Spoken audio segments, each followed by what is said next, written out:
Well, you can always take off if you want. And here we go. We're live. Alrighty. So, another day, another dollar. Kind of. Kind of. Oh, it's Another a cold. one. I remember that there are big fights coming up. What's his face? Jose Aldo's fighting this Peter big Yan. card, is it coming up this weekend? Yes, as far as I understand, The whole yes. card is pretty crazy, man. The Main main card's nuts. Not 245. That's where he fought Marlon Moraes. Usman versus no, not Usman versus Kobe. Usman fighting George. Aldo. Usman Masvidal. Max versus Volkanovski. Oh my God, that's what's happening too. Thug Rose and why am I drawing a blank on her name? Not your Jacek. You know what I'm talking about? Jessica Andrade? No. Yeah. Got you. Jessica Andrade. Yeah, for sure. Wicked card, man. All evenly matched. On all of those? Yeah, actually, who do you have from the top? Let's go from the top down. Rose fan. Usman. I don't know, man. Taking a fight on 6 days' notice. Has he actually been training, Masvidal? I think this is what he wanted. I'm not sure if he's motivated by the belt. I think he's more motivated by the money. And he really wanted that bigger payday. He knows this is going to be a huge payday now, especially now that I believe he's going to be getting pay-per-view points. So he's going to get, win or lose, he's going to get a nice chunk of money. And I think that's what he's like, that's his mindset. I think he's looking to solidify the future of his family, his kids. So I think for him, like, he's a fighter. He'll fight anybody, anytime. He's the real deal. How much is he motivated by the belt? I'm not sure. I think for him, it's more about security, financial security. I mean, he's in his later stages of his career, and he knows he might have a couple more good fights, and then he's gonna run into trouble again. He's a good fighter, but I'm not sure, if he can keep this up. He's very marketable. He's got a persona that is likable, and it's selling, and that's what it's all about nowadays, is having that marketability. And he's doing a good job. But I don't see him beating Kamaru right now. The odds massive, really, man. The odds really seem stacked against him in the sense that he doesn't have his. He doesn't. I think he lost his corner to Mike Thomas Brown because of COVID, and 17 pounds and 6 days notice. You said I don't like his chances. But who do you want to win, and who are you putting money on? I like Masvidal. Don't get me wrong. I think he's, again, the whole persona, the marketability. He's got a nit factor. Tough fighter. Very, very good skill set. But I don't see him beating Kamaru. So I see Kamaru winning and retaining the title. Okay, but do you also want Kamaru to win, or are you a George fan too? I would not be disappointed if I would not be disappointed if Masvidal won. No, not at all. I think it'd be crazy. Like, it would be Conor-esque, okay, I see. We got a comment here saying I'm echoing.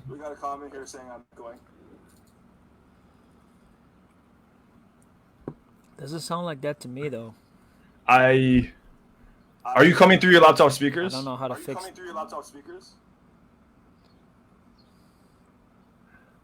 Who, me? Yeah. Because if there's if we take 2 seconds to just get run in and get headphones. Okay, sorry, I'm echoing in my own ears too. I can't hear myself talk. If you get headphones and we just plug in real quick, it'll kill the problem right from the get go. If you just going to the headphone jack. Is that any better now or no? Just talk Check a bit. one. Check 1 2. My name is Michael. I was born in San Michael. No, I still hear it. Yeah. All right. We can take 2 seconds. Entertain the folks. Oh, perfect. All right. Spotlight's on me. Let's see. On today's agenda, I'm not sure if he remembers or if he's thinking I want to actually still do it. I want to grill him on my own personal style of a lightning round, except instead of being a lightning round, it's going to be more of a short to medium term answer with stories that may or may not have happened. Yeah, that'll be funny. I hope. I really hope. Otherwise, I hope everyone's been doing well during the quarantine. I hope everyone's been finding ways to train. If I'm talking about the not so secret of everyone's like private open mats. I hope everyone's been finding ways to train at the very least, whether it's online classes or sniping out your friendly neighborhood open mat. So I know there are some people that have been very, very public about that on Instagram. Makes me. I know. I'll throw a freebie out there for all those app developers, man. Someone's got to make some sort of like Tinder for open mat, except instead of like hookup culture, it's for open mat specifically. And like you like I don't know, building charging costs. There's a money idea in there somewhere. Oh, check 1 2. Hey, Professor, you back? How's that? I don't hear anything. Does that sound better? Yeah. Oh man, this is great. I don't hear anything. No, I hear you, but I don't hear what's called my own voice echoing. Oh, okay. That was hard to talk for a bit. Thank you. I appreciate that. Thank you so much. All right, that's better. All right. Cool. Anyways, no problem. Back to what we were talking about. So yeah, that's the main event. The co-main event. The main event was. It's got potential for being a great fight. Mm-hmm. But if I'm Kamaru Usman, man, I would play it very smart. Drag it out to the later rounds, knowing that how much weight cut Masvidal's got to go through, and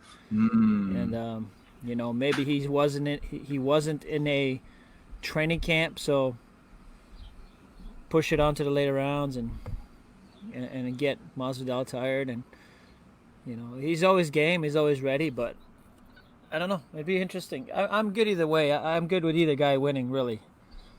Actually, for most of the card, if you look all the way, I'm pretty much good with either side winning the fight. Fair enough. Just great fighters, a lot of talent, and good champions regardless who wins. Look, no disrespect to Kamaru Usman, but I'm a huge Street Jesus fan, right? So I'm ready to see someone get baptized at the end. I want to see. I'm not gonna lie. I want George. I think George's best chance in the first 2 rounds is like what almost. It would be extreme. It would listen. Like I said, corner-esque, man. It will be super entertaining if that dude's the champ. Oh, 100%. I think my favorite bit about him is he starts rambling off about I don't talk shit, and lately it's just been nonstop like social media stuff coming from him. That's like absolutely like I don't know, cutting promos on all of his opponents. But no, that's a fun main event. My absolute favorite is the 3-piece in the soda. That was money. That was fantastic. Oh, I mean, if you want to talk about like I don't know, we don't encourage violence. Kind of, we kind of don't encourage violence. But if we're talking about standing up to bullies, so to speak, or like calling people out on the spot. Hey, listen, man. I just, I think people need to get over this. Like, as if these guys. To a certain extent, yes, you expect them to have a certain behavior, but to expect them to be role models is a bit much. You know what I'm saying? It's the fight business. It's an ugly business. It's not like we're, filtering out the bad guys. You know what I'm saying? Like it sells. It's part of this industry. And I'm not looking for these guys to be role models. I mean, if they are, good for them. Like look at the kid like Poirier, right? Amazing dude. Does so much great work for the community. Super nice guy, great fighter. You know what I mean? But at the same time, there's guys in there that are not nice people. They're not good people, right? So where would you put Khabib in that? I don't expect fighters to be be mandated to be role models. You know, it's up to the individual person to be who they are, and if they're good people, they're good people. If they're shitty people, they're shitty people. It's an ugly business, the fight business, man. Where would you put like certain like I you mentioned Dustin Poirier, but where would you put someone like Khabib? I personally think he's a role model in terms of like the grand scheme of things, but I don't know. Versus I think it's very genuine, and I respect his stance on a lot of things, and how he sees things. I can see how there would be some kind of like. Where people might misunderstand him, being, how religious he is, and being a Muslim and being from a country that's completely different cultural-wise than the U.S. and North America. But ultimately, as a person, he seems like a hard worker, tough guy, family man, respectful. When it comes to dealing with friends and family, he's awesome.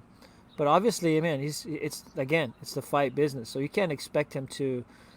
You can expect a certain heat and certain things to be said towards opponents, right? That's the way it goes. Yeah, I'm on board with that. Speaking of heat, actually, the next card of the co-main event, Volkanovski versus Max Holloway. Who do you have winning that? It's one of those things where it gets to a certain point where the champ or the former champ is, things start to not go their way. It was a very close first fight. But I have a feeling that Volkanovski is going to retain the title. It's one of those where I believe he's younger and very versatile, and as long as it stays in this stand-up game, he had a good strategy in the first fight. A very good strategy in the first fight. A lot of movement, in and out, countering. Didn't get caught up against the fence. So I think this one could really go either way. It just really depends, honestly, on which Max Holloway shows up. What do you mean by that? Because he's had wins that were lackluster, and then he's had wins where he's just like superstar, Right. Like what he did to Brian Ortega was like, it was like amazing, right? But he's had fights where he won, but it wasn't like a big deal, right? So, right. Like unmotivated, right? And it looked like that in the last fight. I think he thought maybe it was going to be an easy win or something. He didn't look as motivated That's why it was a close fight. It could have gone either way, really, if you look at it. But it'll be interesting to see if he comes with a lot of fire and a lot of determination. He's a fantastic fighter, best I think ever in that division. So we'll see. It should be a good fight. All right. I wouldn't put money on that fight, man. I can't pick a winner on that one. I would I'm a huge the blessed is best. I'm a big Max Holloway fan, but if I was a betting man, I'd be putting my money on Volkanovski. I don't think it's like you said. I don't see it's crazy how you get old champions, they don't get figured out. Like they have like GSP Anderson Silva comes to mind. They have like these 10 fight reigns ish in that era. But then like Max Holloway, it's been like 3 fights, and then like someone's already kind of figured him out. And I think Volkanovski has the tools to do that again. But speaking of the greatest all time, a good point. Yeah. I think you have a point. Definitely. I mean, you can see like when Anderson lost back-to-back fights to what's his name again? Weidman, where he broke his leg. Weidman. Yeah. You can see that younger, faster, bigger, right? Was what dethroned him. And even if you watch the last 2 fights of GSP before he had the Bisping fight, before the Bisping fight. So then he took 3 years off. Those last 2 fights, man, he could have lost those fights. Like he could have lost the decision to that one dude. And I agree with you with Hendricks. They were close fights. They were close fights. I thought Hendricks got robbed. I thought so too. And nothing against GSP, he's amazing. But it was a close fight. and he could have, if it had gone to Hendricks, nobody would have complained. You know what I mean? No. So I wait, think it was just one of those things. People were starting to figure him out. Same thing. Like people start to figure out, and they start to. If you don't, that's why you got to be like super versatile and almost like reinvent yourself every few years. Unless you're Khabib, and then I don't know. You know, it's like rinse and repeat with that dude. I think it's like a very good modern example of a one-trick pony, like in a modern context, man. Like nobody's going to do to you. It's like, how do you stop that? He's got this freakish strength to him that he surprises people when he gets a hold of him. You said something controversial a few minutes ago. You said the greatest of all time in the featherweight division is not greatest of all, like the best in the division is Max Holloway. Let's go to the next fight here. Jose Aldo versus Peter Yan. How could you say that about how could you forget about Jose? You don't think he's up there still? Max beat him twice. Come on, man! Like I think he beat him 2 times. I think, right? He did 2 times or once? Twice in a row. There you go. It's just like they weren't even like they weren't. I don't even think they were like close fights or anything like that. No, he got finished twice. You know what I mean? So if I remember correctly. No doubt, man. All right, we'll move past that point. No, Aldo's up there for sure. Like, Aldo's up there. He's always going to be up there as a legend in that division, and considered again one of the pound for pound greats in that division. But his last 5 fights have been like, eesh, you know what I mean? Okay. Well, he's had fights. He's had fights where I don't know, man. Like he's just not. To me, is like he's not pulling the trigger sometimes in certain spots, in certain areas, and I think he's just lost a little bit of a step. Keep in mind, man, he's young, but he's had a lot of fights. 34 fights. A lot of fights. It's yeah. a lot of fights. So you lose a step, man. The more damage you take, your functionality, your brain, your fight IQ and all that, right? It's just slowing down. I just think he's just slowing down physically from all the damage. And I don't know. I never understood like why, which is strange to me. I don't know because nothing has ever come out about him having any kind of knee damage or foot damage or shin damage. Like I've never heard anything. Have you heard anything? So why he's got some of the nastiest leg kicks? But if you go and you watch his last, say, 5 fights and count how many leg kicks he's thrown, they're not that many. Yeah, like he got away from that kicking style, and he just fell in love with his boxing. He's got fantastic head movement. That's one thing about him. He moves his head really well. But I don't know. I think now I do agree that he got robbed in his last fight. Oh, against Moraes, yes. With Marlon Moraes, no doubt about that. I don't know what the hell those judges were watching. But yeah, I believe he won the last fight, and it'd be interesting to see if he can pull this off at being a 2-weight champion. But I just, man, again, young, hungry, fast, powerful Peter Yan. I don't know, man. I didn't know who he was until I saw that Uriah Faber fight, and that Uriah Faber fight was really. I knew who the kid was. I've watched him for a bit now. He's good. I'm blown away. Like I don't say this. I don't say this a lot about a lot of fights, but I don't think Uriah Faber looked bad in that fight. I think Uriah Faber looked really good in that fight. I think Peter Yan was like that much better though, which was messed up. Yeah, younger, faster, hungrier. Yeah, and then with the knockdown. Oh god. Yeah, 100%. So wait, so who do you got going for that one? You got Peter Yan? Honestly, the truth, as much as I love Aldo, as much as I think he's a legend, and as much as I think he's got a shot, he does. He has a shot at winning this fight. But I actually see him getting knocked out by Peter Yan. I really do. Okay. Only because if he comes too aggressive, he could get himself into trouble. Like when you say too aggressive, he's got good punching power, and Yan does, and moves really well. Very versatile fighter, And another thing I don't understand why is Aldo doesn't mix in more of his takedowns and his jiu-jitsu. He's a great jiu-jitsu fighter too. Like that's one thing I like these guys and like fall in love with just knocking people out. It's like it's MMA, guys. Like, you know, be versatile. You know, throw your opponent off so he doesn't know when you're gonna punch, when you're gonna kick, when you're gonna go for a takedown. Like, just when you keep your opponent guessing all the time, that's when things get opened up. Like if you notice some of the best fighters, that's like, you know, even Khabib would like he's improved greatly in this stand up. But if you see a lot of his opponents just like don't they think he's gonna take you down. They expect and train the clinch and the takedown defense, but he always gets the takedown. And I think a lot of it is that he really uses his punching and his striking intelligently, and it's all, again, all based on using the strikes to get what he wants, not necessarily to knock people out, but to get the takedown, to get the clinch.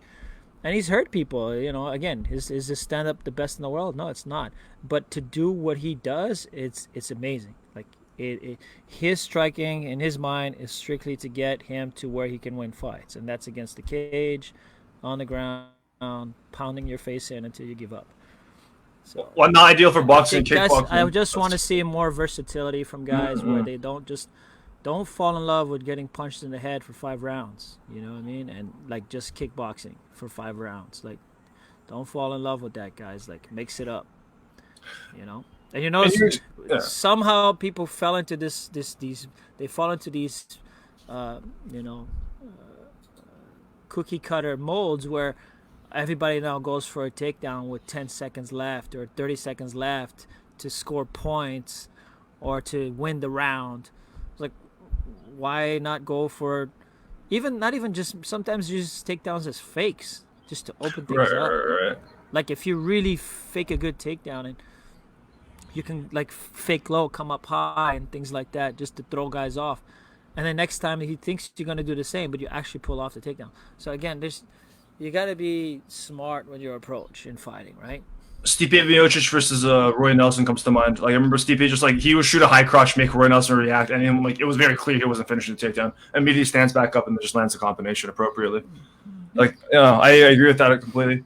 In regards to like Aldo and like his shift towards boxing oriented kickboxing and like the lack of leg kicks. I remember there were a few moments actually. Like you're right. There's been no official reports, but I just remember seeing certain things like I remember he broke his foot against Korean Zombie. Like it was like one of the first checks in the fight. Like you see his foot balloons up, and then he starts doing that. I think Frankie game plan wise, it was like you just try not to kick against Frankie Edgar. Although he did it a few times, but it wasn't like that wasn't the emphasis, and that's trailed off from there. I don't know. Have you seen shifts in styles like in your experience when you were coaching, just because of like injuries or wear and tear? Like I don't know. I think if you're healthy and you are successful with certain things. Mm-hmm.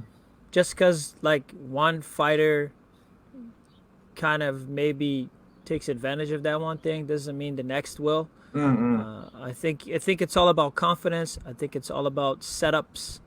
It's all about range management. And you shouldn't change your style for others, man. You just got to make your style work, you know? And that's what I'm saying. Like, that was working for you. And again, if you're versatile and you keep your... The thing with leg kicks, it's... how do I explain? Leg kicks, I think the way you should throw leg kicks is always, for me, successfully, if you really want to cause damage, is off of your punching, right? So you pop, pop, pop, boom, leg kick, pop, pop, pop, boom, leg kick, right? But if you're doing like leg kicks first, right, then they should be just checks. You're just checking distance. You're just whacking your foot out there. Don't overcommit. Yeah, you're gauging, because if you overcommit, then they counter with punches, right? This is everybody knows this. Like if you throw a lazy low kick from the back, that you're susceptible to a cross. Everybody knows this, right? So good fundamental Muay Thai, you punch followed up by the leg kick, right? Because it's harder to check. Yeah. If you use speed and footwork, it's harder to check. It's harder to time the blocks and stuff like that. If you get a guy like That's why I like levels. You know, like I was when I used to coach MMA, I used to talk about levels. You know, and it's like there's three targets, right? Head, body, legs, right? And you should don't just be a hunter. Don't just be a leg hunter. You know what I mean? You got to throw in the three levels all the time because you can't block the head, the body, and the legs all at the same time. You know what I mean? It's difficult. So your combinations should vary it up accordingly. Yeah. Vary it up. Vary it up. You go to the head, you go to the body, boom, and then you go to the body, you go to the legs. It should go always. Head, body, legs. And those kind of things. That way, you keep your opponent guessing. I think I see too much head hunting, like way too much head hunting. I would love to see more. And you see it, with certain fighters, you see a lot of body shots, which is great. And man, if you hit the body enough times, there's something happens to you to your body that your hands start to drop. It affects you somehow with your cardio. You know what I mean? It's like pressure fighters stop pressure. All of a sudden, they back off a bit. If you land a nice body shot, I don't know. That's just my. I love dropping people to the body. It's embarrassing. The delayed reaction, they're trying to hide it. They try to hide it, and then they crack. It's embarrassing, because you can still function. You can still think, you can still process, you can still see your opponent, but you can't do nothing. You're on the floor like crying. So I love body shot knockouts, man. They're awesome. I get what you're saying with Aldo, but I still want to use him as an example. In that Jeremy Stevens fight where he just loads up on the left hook and then just smashes him right in the solar plexus. Ooh. And he's trying to stay up. And then you see he slowly crumbles. That's I don't know if anybody has ever been hit to the body. I have, and it's like one of the most excruciating feelings ever. Shout out to Connor Ryde out here. Shout out to Connor Ryde out. There was one sparring session I remember. He just decided like he took it to me and just really just dug straight to the body multiple times. And I just remember like just curling up in a ball, just in agony on the floor. Oh man, hurts. No, it's not fun, to say the least. Next, like actually, there's two interesting fights here on the last bit of the main card. Nami Yunus versus Jessica Andrade. Oh, and let me just kill my phone alarm for a second. 1 second here. Yeah, no worries. It's a great card overall for sure. We're back. Yeah, those good Point Edgar, those calf kicks are brilliant, very smart. It's again, if you use those intelligently, you've seen guys' feet go numb and stuff. Just really, really good stuff. Have you played around with, like, back when you were coaching MMA and fighting, did you play around with calf kicks? Because that's been a new thing for me. I've never tried that. Like, what's the difference? I used to, not so much from the outside where a lot of guys are doing now, which is like it's evident that it causes damage. But I used to like a low, hard inside low kick to the calf and ankle. Right. For two reasons. One, because it does cause damage and guys would have a hard time walking after a while. But I loved setting up that inside foot sweep. People would just fall on their ass, right? And then you knee them in the head as they go down. So I love that. Combo. Oh, you actually know how to set that up. Like I've seen that, like that trip to like when they stumble and you like if people land a knee immediately right after. Yeah. Oh, that's really cool. You saw that highlight with Z and Seiji. Yeah, that's the exact move. No, Seiji's done that multiple times too. It's incredibly annoying because even if you don't land a hard, I love that one. It was part of my, it was part of the MMA curriculum I used to teach. The inside low kick, as they're falling down, you throw the opposite knee right in the face. Yeah, it's good, man. When we come back, I'm going to play with that then, because even if you don't land a good proper leg kick, they're completely out of position, like they're stumbling over. Yeah, exactly. It's great to off balance. They can't really throw any hard shots that's going to hurt you or anything like that. But obviously, you need good footwork. You need good timing, but again, it works if you're both same-sided fighter, right? Right hand versus right hand. Right. It can work. It can work also as a right versus lefty, but you got to get on the outside. You got to get on the outside, and you foot sweep, and they fall, but you won't be able to land a knee. If you're quick, maybe a roundhouse kick to the face, but it would be like you'd have to have immaculate timing, man. I'm adding this stuff to work on. That foot sweep. Let's move on to the next one. We already kind of went half hour on this card already. I know. Okay, well, Rose Namajunas versus Jessica Andrade. Who do you got? Thug Rose. I'm a Thug Rose fan too. Thug Rose. Oh, I can't. She was winning the last fight, made a mistake. That was the one she got like Dominic Cruz said you can't slam someone with a Kimura grip, and then she got slammed with a Kimura grip, right? Yeah. Yeah. Okay, that was that fight. Okay. Yeah. No. I think Rose is winning that fight. You can't listen. He's not wrong as far as like saying that you can't, but it depends on the angle, right? What happened was the way she was setting up the Kimura. You know what I mean? And then she got overly rotated and then dropped on her head, right? Yeah. And that ugly knockout, man. It was ugly. But if you watch the rest of the fight, she was lighting Jessica up, man. Like, dude, she's lighting her up. Best striker in the division, in my opinion. I don't see. I mean, you can't count Jessica out. She's tough, man. She's a little bulldog, you know. But and she needs this win bad because she just lost the title to, Title fight to who was it?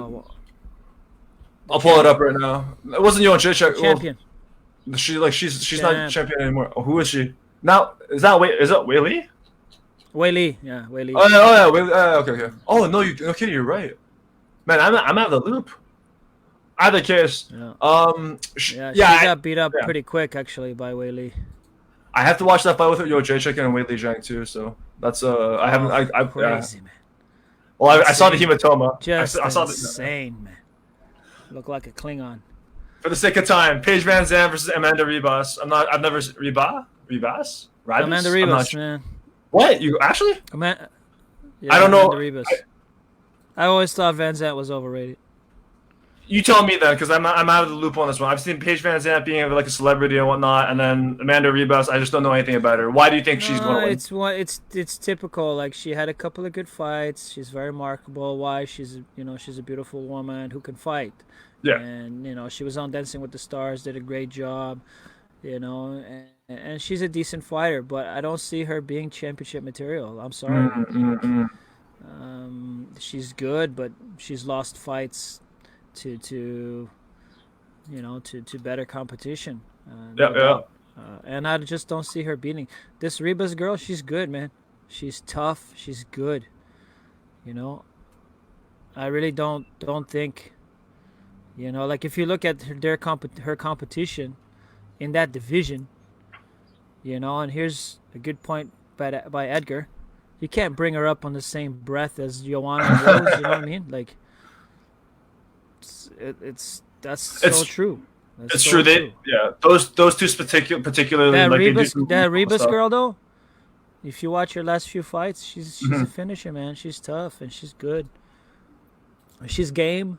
She's a game fighter, confident. Yeah, man. For sure. Actually, Edgar brings up a good point. To her credit, Paige has gotten her arm broken a lot. That takes a toll. I disagree. I think if you're breaking your arm that much, like you're doing something wrong in your training. That would be my take on that, personally speaking. But you never know. Well, yes and no, and I think it's more like the time off. Like a lot of time without fighting, and in this business, you gotta fight, man. You want to get good at it, you gotta fight. You gotta fight often, and you gotta stay busy. Because you work a lot of things out, and that's the only way you're gonna get. Look, man, look at why am I drawing blanks, man? See what happens when you get hit a lot when you're young. Like I'm 46 now, turning 46, and my brain is just terrible. I'm smiling not because I think it's funny, because I'm getting nervous now. The kid that was supposed to fight Kamaru. There's a kid that was supposed to Gilbert Burns, right? Like, look at him, man. He was super active, and look how sharp he was looking. Just beat Tyron Woodley. How good he was looking. Well, and he beat a couple of really good guys before that too. Yeah, knocked out Damian Maia. Undefeated. He knocked out Damian Maia. He he knocked out Gunnar Nelson. Gunnar Oh, Nelson. he did. He beat an undefeated Russian guy on 6. Like he took the fight on like 6 days notice or something like that, and he beat an undefeated Russian dude who was like 20-0, really good record. Yeah. And all of that in the span of like a year and a half or whatever. Just because he just kept saying yes. Yeah, but it's smart. It's no. There's another aspect to this as well. Like he wasn't taking any damage. He didn't take any massive damage where he had to take a lot of time off. A few weeks off, boom, back in the gym, refining those skills, sharpening those skills. And I, relating back to something that I did, I remember there was a 3-year period there where I was like literally training every day, and like one day off maybe, and that was like the best like 3 years of my career as far as like just like leveling up, rolling, training guys for fights.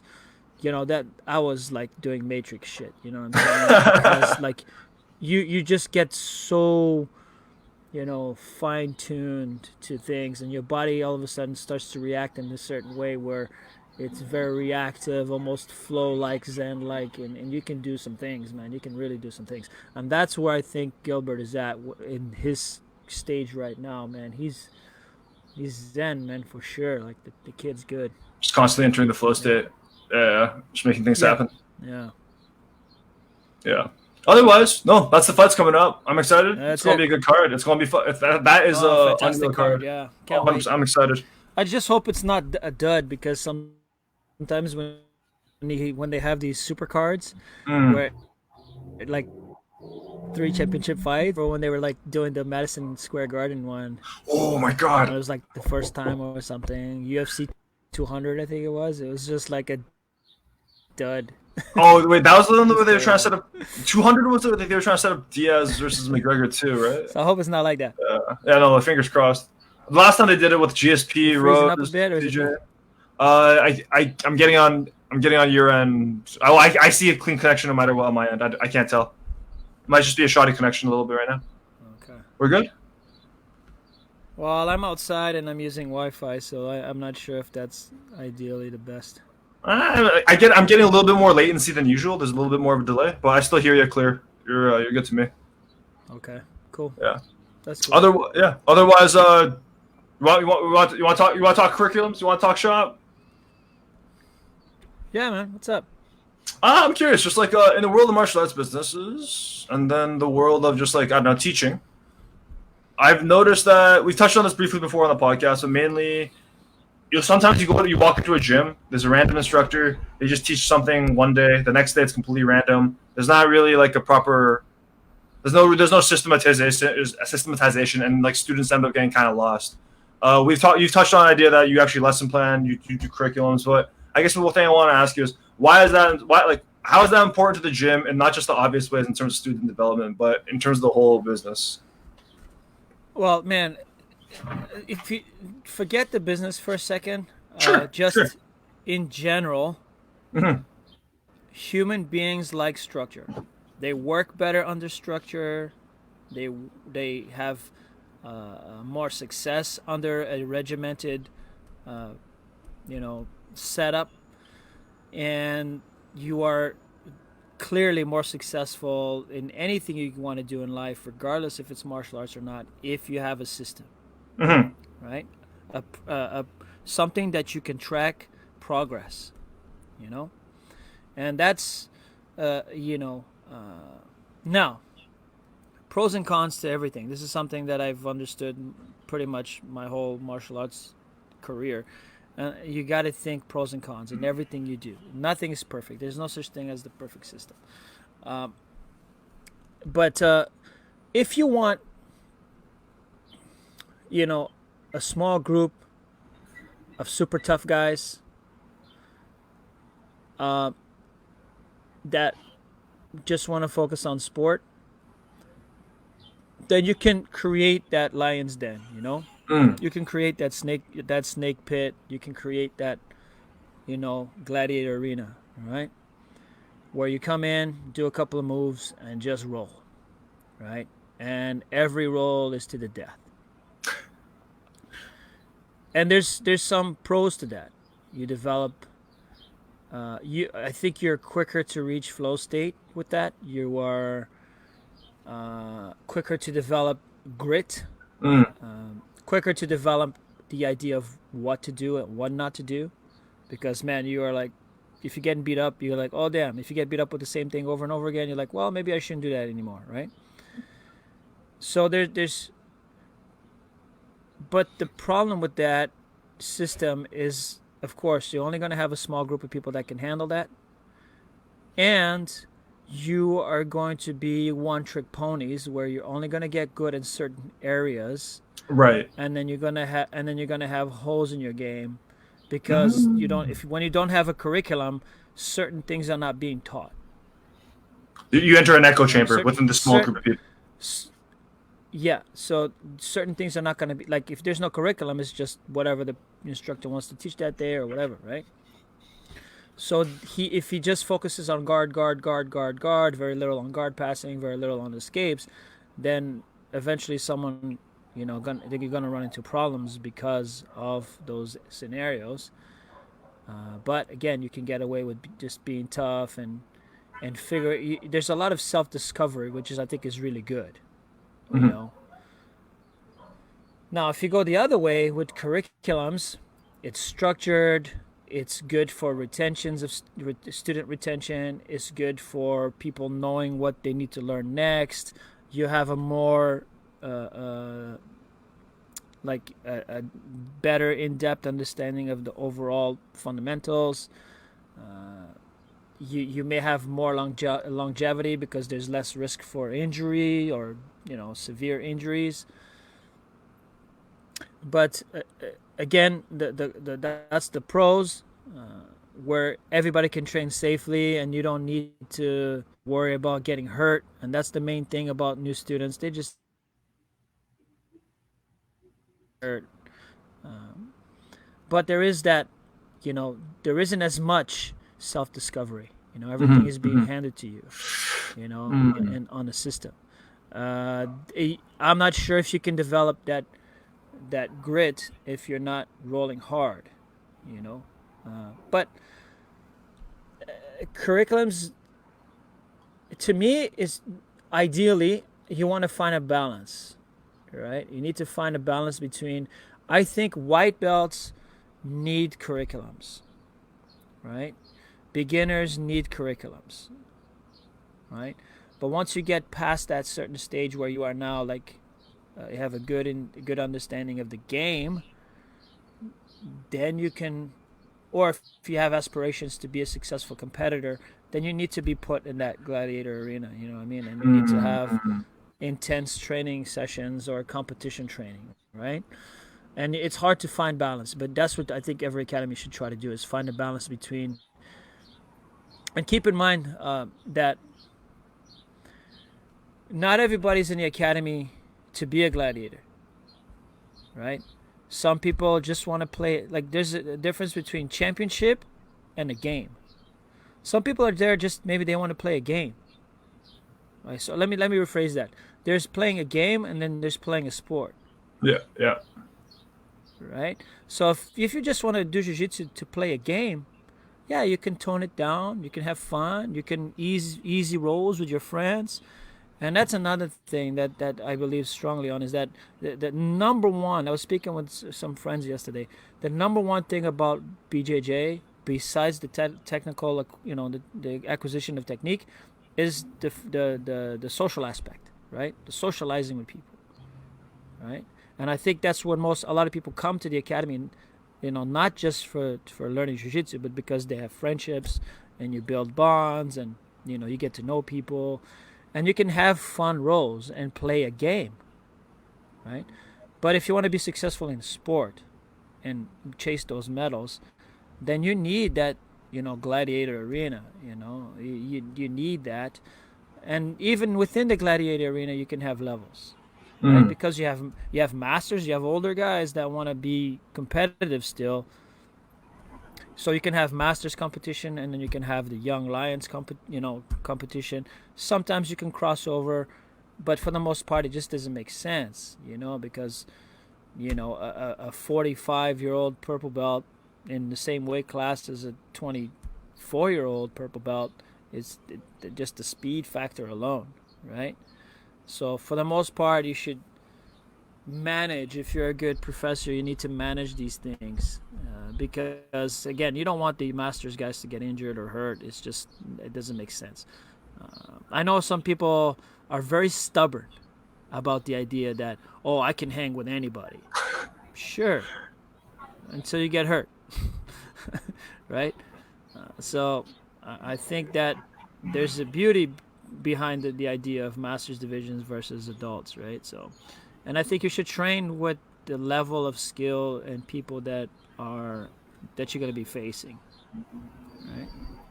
There's so much to it, but I think that at least academy owners at least have a curriculum for your white belts. From white to blue, maybe even blue to purple, you should have a curriculum. Now, but should you have a curriculum for brown and black? I don't think so. I think brown and black, I think it could be a lot of self-discovery and just, doing your own kind of trial and error. I think it's super important that you do that. You do your own research and follow through on some things that you want to try and experiment with on your own, right? And you try it when you're rolling and things like that. Only because, there's so much stuff out there that I can't put everything into the curriculum, and I can't, every time there's something new, you can't throw it into the curriculum. No. Now, you can replace certain things. You know what I mean? You can replace certain things because even the basics can be improved on, right? Even the fundamentals can be improved on, right? There's always a better way to do a scissor sweep or a hip bump sweep, right? So you can, again, make improvements on the fundamentals, but they shouldn't be completely replaced. So I mean, it's tricky, man. But I have curriculums for kids. I have curriculums for novice, and I have curriculum for intermediate. I do not have curriculum for brown and black. What do you think for brown to black? What do you think? What do you personally think needs to happen for the individual at that point? I think they should just really try to increase their mat time. Oh, interesting. Rolls. Yeah.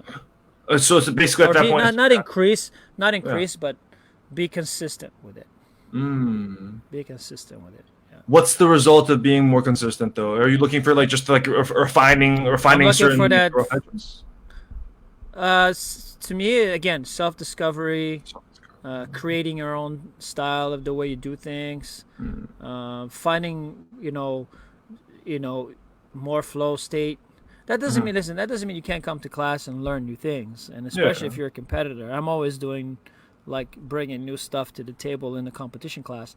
So I think it's important to keep evolving if you're an athlete, if you're a competitor. But if you're no longer a competitor, then I think you should, as you get older, you need to really fine-tune your basics and your fundamentals, because the older you get, the harder is going to be to do some of these more modern, more athletic moves. Right? So I think you doesn't mean you can't try them. I'm not saying you shouldn't try them or learn them or have fun with them. I'm just saying that when shit hits the fan and you have to protect yourself against that 24-year-old, it's the basics that's going to save you, like a good defensive skills. You know what I mean? Good defensive skills, good close guard, so you can slow the younger guy down. I think less elaborate, as far as not a whole lot of grip exchanges. I think that you'll have more longevity, because you can't expect a 60-year-old, a 50-year-old guy to do some of the things that the younger kids are doing, right? I expect everyone to know how to bolo. They can still roll, they can still play, they can still have fun. You know what I mean? Yeah. It's just, yeah, at a certain point, yeah, you will be able to stop going like inverting, like doing elaborate grip exchange. Things will slow down. Arthritis builds up a bit. Well, man, yeah, neck issues and all that. You got to be Yeah. careful with some of these things. Again, I'm not discouraging people from trying, from learning. You should Mhm. always learn. You should always try something new. Like whenever something new comes out, I try it. I see, I play with it. I have fun with my friends when I roll. And that's another thing. You have to have a certain relationship with certain people that you roll with because they can still be fun. Mm. They can still be tough, but you have to have a certain synergy with the person where sometimes you go hard, sometimes you ease off, sometimes you open the game up a little bit, sometimes you try to be creative. If you fail, who cares? You're just having fun with your friend that you've Mm-hmm. known for 10 years or whatever, right? You know what I'm saying? So I think that's important, that to have training partners that play the game, that you're just playing a game, like a back and forth game, right? Just like letting Any certain board opportunities game come you in. any listen, any board game you play, right? Any board game you play or any game you play, it's a back and forth thing, right? Right. You know what I mean? Mm-hmm. A game that you play for fun, not for keeps. Mm. Any game you play for fun, it's a back and forth thing, right? So think of it like that on the mat. When you're playing a game with friends, it should be a back and forth thing. You open it up a little bit, so you give the guy a chance to try to do something, and then I do something, and then I counter. Sometimes I don't counter, and I'm like, oh damn, I'm in trouble.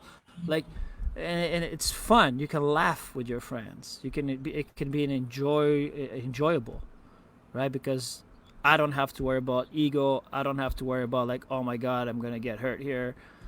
But that being said, again, that's the difference between having competition training and regular classes.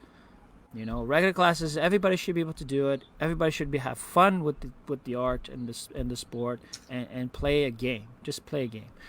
In the competition class, kill or be killed. That's the environment it has to be. But that being said, you need to have, I've said this a million times, it's a kill or be killed attitude when it comes to technique, right? But after training is done, these are your best friends. You have to really care for the training partners. You have to build these friendships, these bonds, right? Super important. You can't build animosity. You can't have negativity. It's just going to ruin the training area, right? Well, people start getting hurt. Things get addictive. You need to trust everyone. Yeah. So you need to trust people. Obviously, if you're going hard, but these are the things.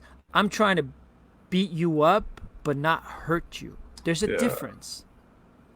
You know what I mean? I'm putting it on you, but my intent is to get the submission or to get the control or to get the position. My intent is not to break your arm. My intent is not to put you to sleep every time. You know what I mean? But ultimately, that's also your responsibility to tap. Right. So it's important to set these environments because that's what it takes to succeed. Mm-hmm. We all know the sport of jiu-jitsu is getting more and more competitive, and more challenging, more and more difficult to be successful at. And you need to create these environments. And it's pressure cooker, man. Like it really is. Every person that's ever been successful in any combat sport will tell you, oh, training was so hard or this and that. Like, so you need to go through the fires. You hear stories about like DC crying, like not crying, but like actually no, there was a case where he was like crying in the practice room after one guy made some bad comments or something. It's like, yeah, if you're training that hard with that much emotion on the line, it's tough, to say the least. You touched on something really interesting. No, but that's one thing I learned early on, and I'm just trying to educate the young people out there who are starting in the sport or are just like really getting into it, and that's don't take training personal. Yeah. As individuals, like don't build animosity towards this particular person, unless they're an asshole. If you're an asshole, then then get rid of those people in your academy. Like seriously. But if the guy's just better than you, then they're just better than you. You need to improve your skill set. You need to get better. You need to look in the mirror and go, hey, it's me. I'm the one that needs to make the moves and the adjustments and to push back and to go after them. But I've had training sessions with some of these guys, back in the day with like Monkey and Justin and there was like I always went home. I never went home going, oh God, man, I hate that guy, or man, I can't wait to beat that guy.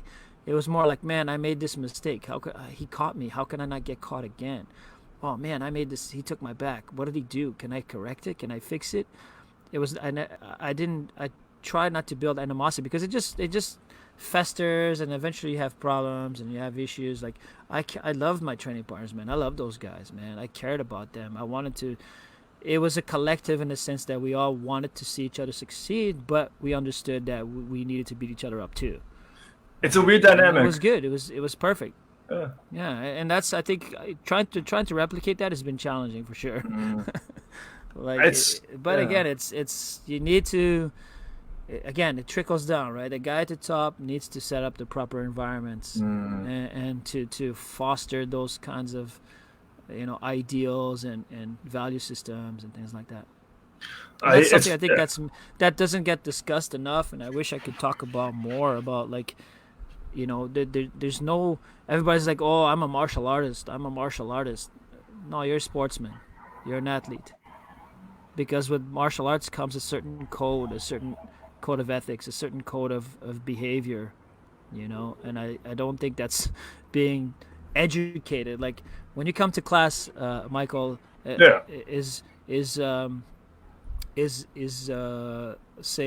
let's see, what can we bring up? What can we talk about? Say kindness. Yes. Is that ever discussed in class? No, not really. Like, I mean, like, right? no, not really. It's not like something you bring up deliberately or anyone brings up deliberately. Or loyalty, honor, all these things that, benevolence. No. Like, none of this gets brought up in class. No. Right? No. But it's a code of ethics. Interesting. Maybe it should be brought up in class. Listen, why is it only on the kids' class that we have these mat chats where we try to educate these kids how to be better human beings? I'll fight you on that. In the Why sense aren't that we having? Aren't as adults don't like doing that. Everyone wants to kind of have run by their own agenda, so to speak. Yeah, but why shouldn't adults be educated on better behavior? I don't actually have a good retort to that. I think you're on the same page. It's just I guess you brought it up before too. The ego comes into play. Yeah, but I'm not trying to, like. I'm just. It's education. No, I guess I feel you. Like, I'm not. It's more about, oh, here's what this means. It's up to you to take it in or not. You know what I mean? So if I have, a talk on the mat about good sportsmanship, for example, right? That's not talked about, right? Mm-hmm. There's a moment I had a conversation about being a good sportsman, as far as like, hey, shake your opponent's hand after, be respectful to the referees, like certain behaviors. No, you showed me you showed me after a match. Actually, I remember the moment too. It was Grappling Industries, and I thought I was eliminated, and I got the bronze medal match, and I won by ankle lock, and I was really hyped up, and I was about to do a big celly, and then like I remember looking at you, and immediately you weren't happy. You were like, and I was like, okay, Tone right, it down. That's exactly like Tone it down. In that moment, that's sportsmanship, right? Like don't explode and like make an ass of yourself, right? I know you're hyped up. Control your emotions. That's not disgusting. Super important. Controlling your emotions is super important, right? It shows character. It shows a certain level of control. Yeah. Right. People just look at that and they're gonna be like, "Man, that kid's got it together," right? You know what I mean? Like, it just brings you up on another level psychologically, I think.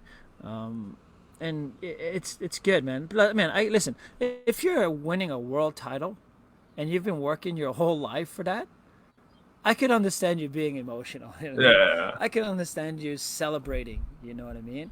I've celebrated in my matches, but I was always very polite to my opponents. Yeah. Like I would celebrate, but then I would go and shake their hand, say thank you, give them a hug, whatever. You know what I mean? Hey, see you at the next tournament, And that's for me, it's no hard feelings, man. For me, it's competition. I just want to win, right? It's a personal journey. I like, you know what I mean? I don't hate anybody. I just want to win. No, totally. Yeah. Anyway, it's it's just one of those things. Do you want to implement these kind of things in your curriculum or not? Like, do you talk about values? Do you talk about like the Bushido, right? The code of the samurai, right? So I'm curious about these things. It's not even that. Like every warrior nation had a code, right, that they would follow. You know, the like we hear about the knights and chivalry, right? And how they behaved a certain way, and you know, and even like I said, even the Hans, the Attila had a certain code of ethics that he expected his guys to follow, right? And they were so. It's cool, man. I'm curious to whether or not I should be implementing some of these things in my adult classes, at least maybe in the novice classes, or even in Yeah. competition where you talk about some of these things to not just, you know, here's the thing, like how do you reinforce the spirit and the mind? Because everybody's Mm-hmm. just physical, right? You know, it's very much physical, the training, but how do you like reinforce some mindsets, or how do you work on your spirit, like the breathing, the stretching, right? These things to improve certain things. And I you know, think you're on being a really having good. so much time in my hands, I've gone through a few really deep rabbit holes. Yeah.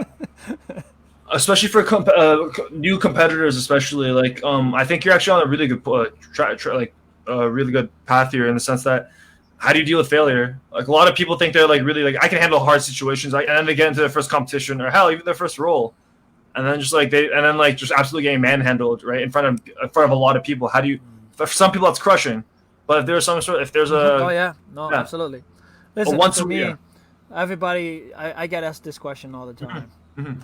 um, often in interviews or speaking with certain people about that. How do you deal with the mental game? And honestly, like nothing beats building confidence than results, Yeah, right? yeah. So nothing, and it snowballs. So the more you win, the more confident you get. The more confident you get, the better you perform. The better you perform, the better you get, It's a and it snowball just effect. keeps Yeah, going, right? You might stumble here and there, but if you had like a lot of success, it's easier to bounce back. You know, you know you you're can bounce capable back deep fairly down. quick. Yeah, you're capable because you've done it before, right? Hmm. So Hmm. you can bounce back, but you can work on your mind game, mental game. You can. There's so much content out there on BJJ mental game, but ultimately, I think nothing replaces training. Yeah, yeah. Nothing. If you are having results in training, you need like you need to go through that meat grinder to see if you have the heart and the determination, and that's the difference sometimes in matches. Is like if you want it more, and the Yes. only way you're gonna discover that about yourself is in training. I never listen. I've had conversations before about I was bullied as a kid back home, heavily. You know, I was a weird, strange kid in high school. Didn't fit in anywhere. Hey, you too, You eh? know, and then I discovered martial arts at 17, and what it's done Yeah. for me, it's is immeasurable. You can't put a price, you can't put a measure on it. It's been immeasurable, amazing what it has done for me as a human being. But what I've discovered about myself in being in those environments of you know difficulty, harsh, severe difficulty in a combat sport, and to overcome them, nothing gave me more confidence than that. Mhm. You know what I mean? Nothing. First with Muay Thai, being the smallest guy in the room at 148 pounds. That's what I weighed at 17, 18, 19. Yeah. 146, 148 pounds. And to have 190, 180 pound guys, 200-pound guys, like, and we had to spar, and I got beat up. And we had some drills that were not fun. So to overcome that and knowing that through the years where you don't you face your fears and you overcome them in the sense that I don't like getting hit, but I'm not afraid of it. Mhm. I mean, I don't like nobody likes getting punched in the face. Nobody It's does. I don't instinctual. like It's getting like, punched in the face, but yeah. I'm not afraid of it. I'm not scared anymore. I'm not afraid of it. You know, Hmm. I've been there, done that a million times. And then with the same thing correlated towards MMA and the same thing correlated towards jiu-jitsu, I've been mounted and suffocating for 10 minutes. You know, I've been had my back, I've had my ribs popped, I've had my arm tweaked. Like I've faced all the adversities that you can face in combat sports and jiu-jitsu, MMA and Muay Thai and striking, right? So when you overcome those severe adversities and you just build so much confidence. And when you do it so much and so often, like I said, like you just get to a certain level and a certain skill set where you start to believe you can do great things. So again, everybody's different. Everybody builds that confidence differently. Me, it was through the worst case scenarios, Yeah. Yeah. and I loved it. I loved everything about it so much that I took it all in. Whether I was getting beat up or I was having success, I was training. I was doing what I love to do. So I had good days, I had bad days, but nothing ever really discouraged me from going back to training. But again, I guess that's individually. That was just me. Some people maybe need a little bit more encouragement. That's why you need a good coach. And this is something that I've had to learn through the years, as far as like nobody teaches us how to be good coaches, what to say, Mm-hmm. how to encourage people. All these like, oh, suck it up, get it back in there, don't be such a wuss, right? Yeah. Like, Yeah. yeah, that doesn't work for everybody. You know what I mean? Some people need a good talk. Some people maybe like just need to improve a technique, and just by improving that technique, they feel a little bit better. They start to have more success. And again, I go back to the beginning of the conversation.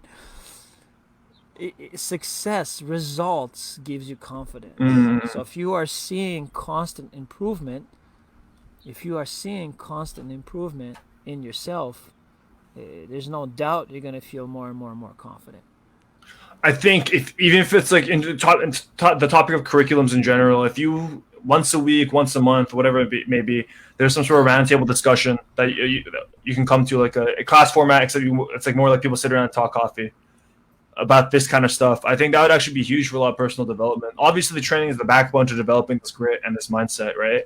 That is the fundamental grit backbone. But even just touching on things like competition etiquette, or like your personal growth, or what you think, like, or like mental hurdles that are like holding you back for like whatever, like be able to get that out on the table is it probably help a lot of people develop a lot faster and give them a lot more guidance and direction, if that makes sense. So in terms of like, I think this is actually really interesting. There are like things out there. Yeah. I'm not again. I'm not claiming to be an expert by any means. I'm just trying my best because I care about my athletes, I care about my fighters, and I try to do the best that I can. Ultimately, technique is key. Is king. Mm-hmm. You know, if you have good technique and a good gas tank, you can do great things. But mentally, everybody's built differently, right? So that's challenging for me as a professor, and a lot of other professors, I'm sure, will say the same. Like, that's the tough part. Sometimes you deal with individuals that are more cerebral.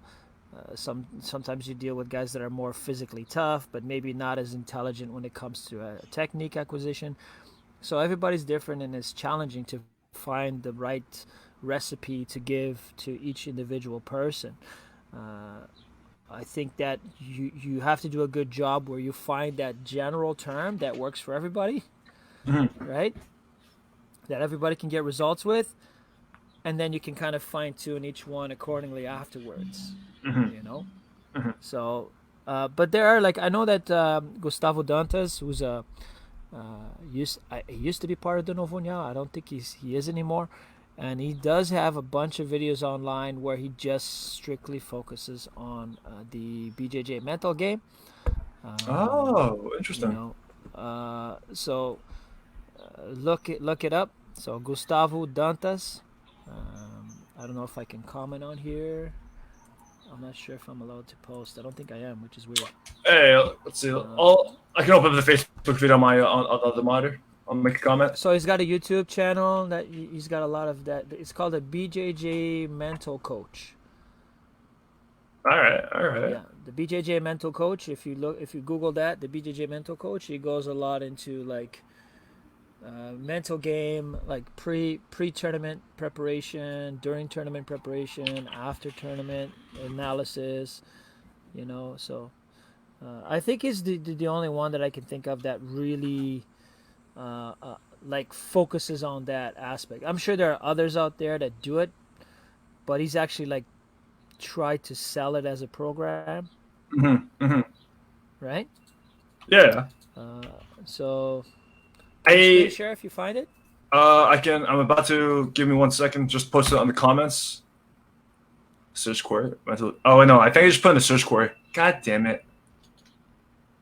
Oh, yes. Here. Let me go. That's a search query. It's not the actual channel. It's not the actual channel. Here, I got the actual channel coming up right now. Oh, here we go. Round 2. My computer is slowing down. Here we go. Boom. There we go. That's a proper thumbnail. Should be. Yeah, there we go. People can go check it out. Otherwise, in terms of screen share, here. No, it's all good. We'll have to set up a particular episode where we'll screen share some stuff and we'll plan it ahead of time. Oh, for sure. Yeah. But yeah. No, I know I spoke to you about wanting to start something new on Saturdays, like a new program. And that's what I really wanted to. I think that's towards the direction that I'm going. You know what I mean? I think that's I want to talk ethics, philosophy, Brazilian Jiu-Jitsu history. I really like to get some of these topics. The mental game, right? Psychology of BJJ. And I think that would be, I may not have too many viewers, but it was just, for me, it'd be something of interest that I would want to be discussing and talking about.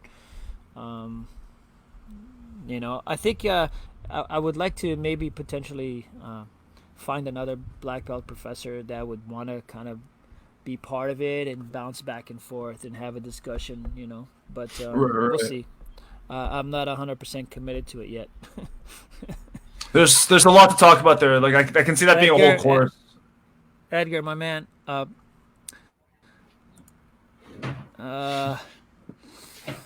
This friend of yours, when we get back to normal, he needs to set himself or herself up with a really good, consistent training regimen. And really put in some time in drilling and fine-tuning their A game. I think is a good start. Well, I mean, mentally strong but technically weak. I mean, I feel like that's just like consistency and like practice, deliberate practice. Deliberate practice is something that's discussed a lot, especially when people are just like constantly rolling hard. Like if you're just constantly rolling hard and you don't dial in on certain nuances and weaknesses, you get into the echo chamber we were discussing. And breathing techniques. Interesting. Yeah, no, definitely. I don't know. You can relate because we went through that breathing class and yoga class with Florence last week or the week before. I see. Okay. Right. So, and I mean, time restraint might be an issue. Like if I have an hour and a half to get my guys training hard for tournaments in a competition class, but if I could spend a few minutes doing some breathing drills, I think it would be super beneficial to the guys. I just would have to figure out how to implement that, but I think it would be beneficial. I mean, I enjoyed the learning lesson and what I got out of it, and I could see some benefit to it. It's just how do you implement it in a competition context, or do you do a separate class for that and to educate them how to do it? There's something to it for sure, and I plan on looking into it further. For definitely, I'm looking into that Wim Hof Breathing exercises. breathing exercises a little bit more and trying to understand how that works. And it's been known for years. This is nothing like new. Uh, it's been known for years and years and years that taking cold showers or having this that idea, it really does help. It helps for healing. It helps for sore muscles. It helps for if you want to have like a good start to your day and kind of have a clearer mind, that the cold showers is a good thing. And it's just we're so used to having the luxury of hot water that you know that we're spoiled. But if you can get over it and get accustomed to cold showers, they're great. They're really, really good for you. I can't speak to the cold shower things too much. Sorry. Yeah. I want to learn more about the breathing. Got you. That was great. I can't speak to the cold showers too much, but as I'm not gonna lie, after we did that breathing technique, I was skeptical at first, but no, I was actually really surprised with like some of the whether it's visualization or just calming down and just getting yourself into a clear space of mind, right? There's definitely something like beneficial I hadn't considered before. It's definitely something I would actually want to look into too. I guess this is why people like start like everyone rants and raves about meditation, right? So similar stuff. Yeah. What were your thoughts? Man, I think there's something to that for sure. I think that just the breathing made me feel way more relaxed, and I'm pretty tense all the time. I got a lot of responsibilities. I felt relaxed. I felt more focused. I think if I had to roll right then and there, I would have probably had like a really good roll. Like after that breathing, if we had to roll, I think I would perform really well. Honestly, I felt calm, and that's when you perform the best. When your mind is free of clutter, right? So I think there's absolutely some benefit to it, like no doubt. It's just how do you bring that into an environment, a competition training environment? Because everybody talks about the benefits of breathing, but how do we? I need to learn more. And I need to bring it into the environment, see how people react to it. It's all about results. If it helps get results. Yeah. I'm still here. Just it's a phone call, but yeah. If it helps get results, then I'm all for it. You know what I mean? I just in terms of implementation, I'm not sure. Like, there's probably better ways to refine it or make it a little bit more concise. However, even just doing that before a match, if you're fighting, even like kind of implementing that breathing in between rounds, I could definitely see that kind of being a huge benefit. If you can just like get your mind, dial your mind back in. Yeah. Excellent point.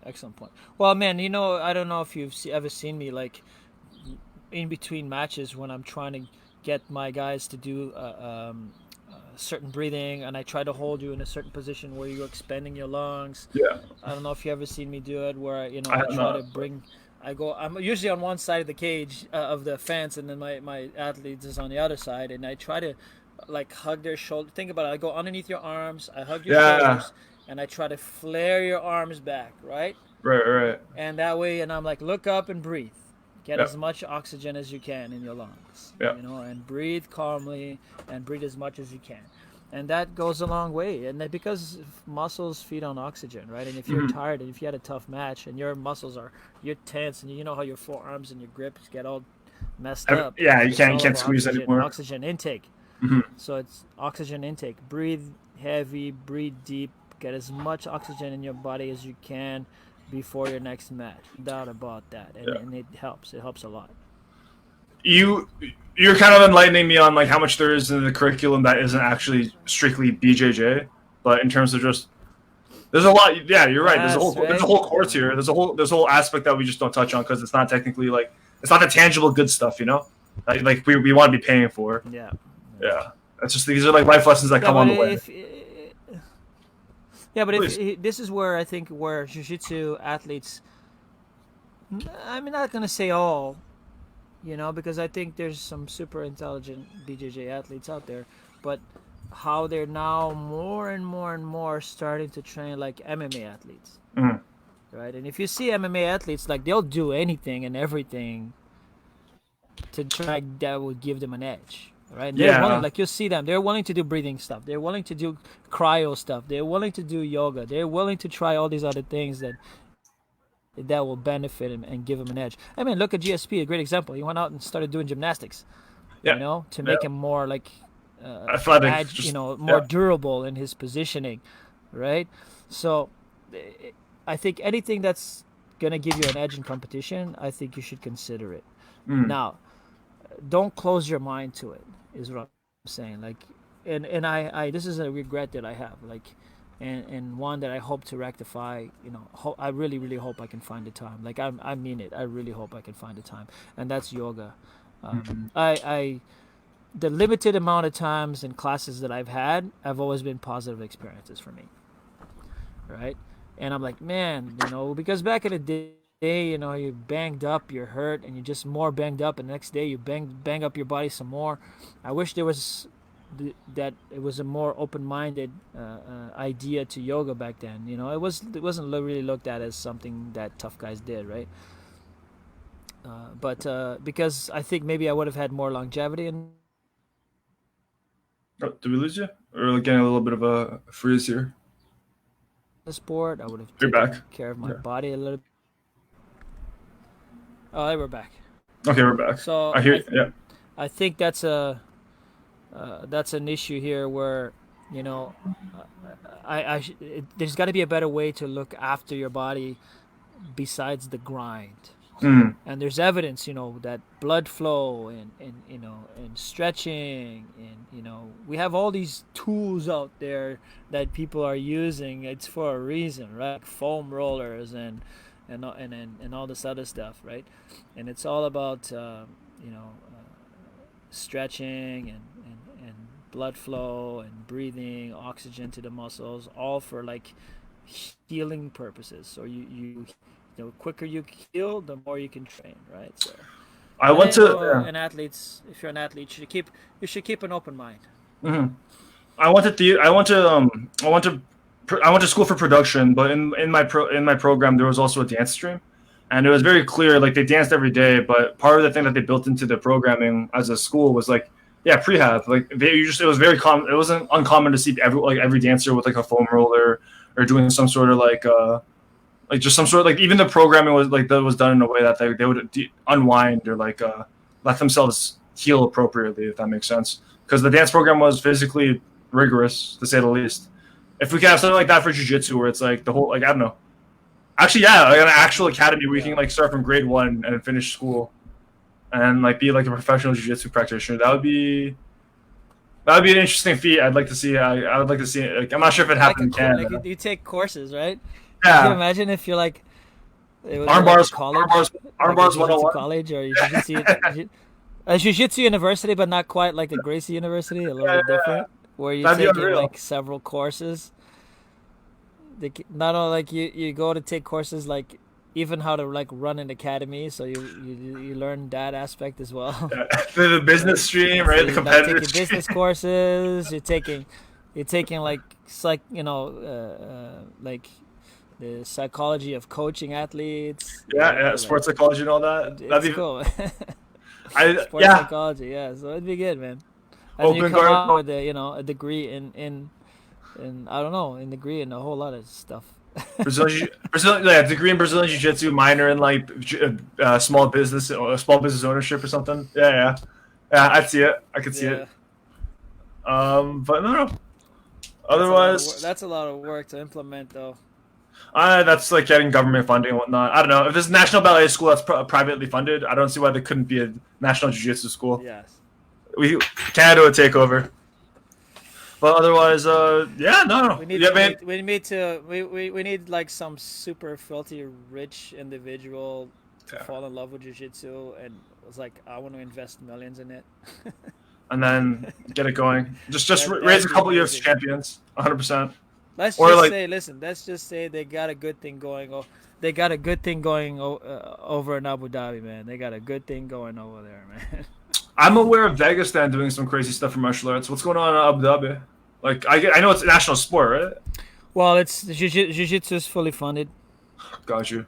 and they're just doing camps over there right now, like a massive jiu-jitsu camp, and like they have a huge facility. Everything is covered between training, nutrition, weight training, all this stuff.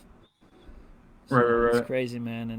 And this is like they just and their national team is fully covered and taken care of. It's crazy. Like they had great results at the last JJF Worlds, and it's hard to. How does Canada compete? Like, yeah, people are training and stuff, and they have academies, but we all know some are better than others, and and we have to have our athletes go down south to have better training. And so it's if they had like a training center for jiu-jitsu for the national team like judo does, that would be great.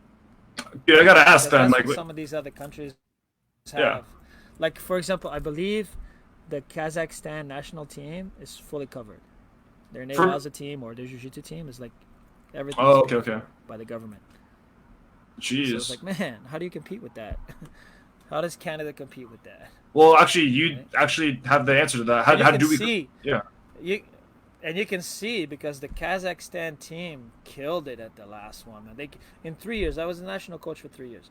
Like from the first year we saw the Kazakhstan team to the third year, huge difference, massive difference in skill. What does so what is Canada dealing with right now? If like they have national facilities and whatnot, and like if you don't mind me asking, like, how is Canada actually doing their thing right now?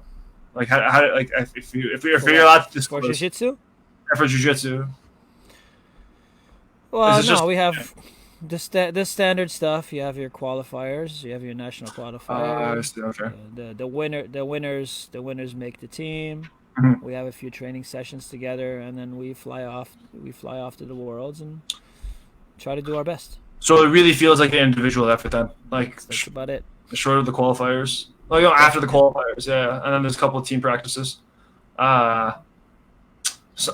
I don't know who. Well, you still have your academy and your professors, and you still have your teammates. Well, you still have that, like what I mean. That doesn't go away.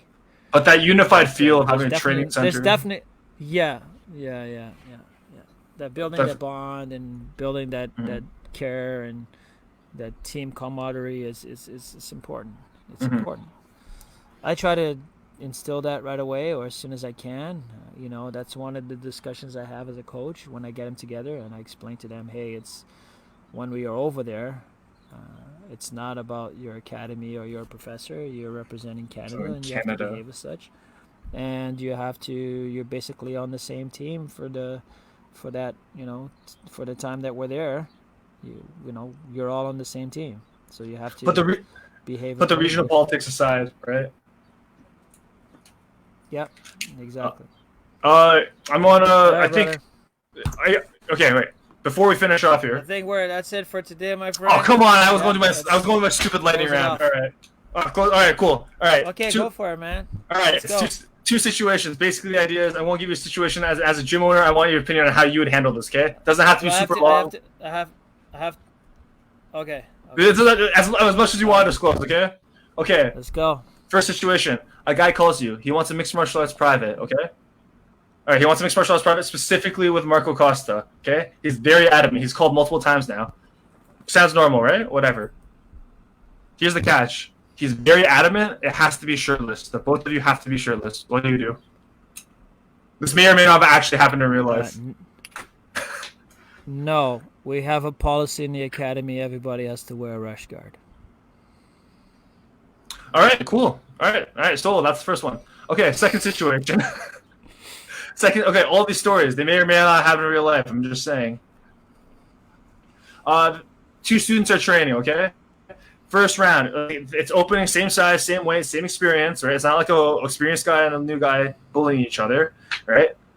One throws the other one in the opening round of everyone's hard training, and the guy who gets thrown suffers a 3rd-degree tear of the AC joint. Who's at fault? as a coach, you see this happen right in front of you. Who is at fault? Nobody's at fault. If it's competition training, you're working takedowns, injuries happen, man. Like, you can't blame people when you're doing like live training. Shit happens. It's hard, especially in throws. It's hard to pinpoint whether someone was being malicious. You know what I mean? You can pinpoint when someone's being malicious when it comes to groundwork, you know, newaza. But when it comes to throws, it's hard. It's hard to see if there's malicious intent, right? So, you know, I think that's the most neutral answer I've heard given that situation. Professor, I'm impressed. I'm impressed with that. I'm impressed with that answer. All right. All right. That's all I got. That's all I got. That was fun. All right. That's it? You had two questions? No, it's just. Oh, either that or. I've been doing this for almost a decade now myself. It's just I've just seen some bizarre situations I wanted to take, and when I say I've seen the bizarre situations, I mean those things didn't happen. But yes, no. I thought you were gonna have like a 20 questions or something like that. Just no, that's like if I want to do that, that's like, hey, what do you prefer, cats or dogs? You know, like that's actually. You need to work on your game, man. First one. I'll come back next week. We'll have a whole gambit. Okay, we'll have the whole gambit. All right. You better step up your game, man. Yeah. And bring some more. Hey, Edgar, like the question. Man, listen. If you're gonna try and get me to be like polemic and and try to throw me off where I'm gonna get myself into trouble, it's gonna be hard, man. I'm very like down the middle kind of guy. You know, okay. I'm a logical person. Frame it in the way that I'm gonna look at it logically and give you the most logical answer. So it's like, I think it's the funniest part about this because there's two extreme situations. Yeah. Okay. You know what? And I gave this is the game now. Okay. The game is the logical answer, man. Like, so is the game is gonna be that to try and throw me off where I'm like, you're gonna get me to say shit I'm not supposed to say. The original game was supposed to be just ask you silly questions, but now it's like if the game is to get you to break, okay, this is a much more interesting game now. I'll come back next week. We'll make it happen. With Costa, all right, that's week 8, week 9. I don't know where we're at this point, but I got you.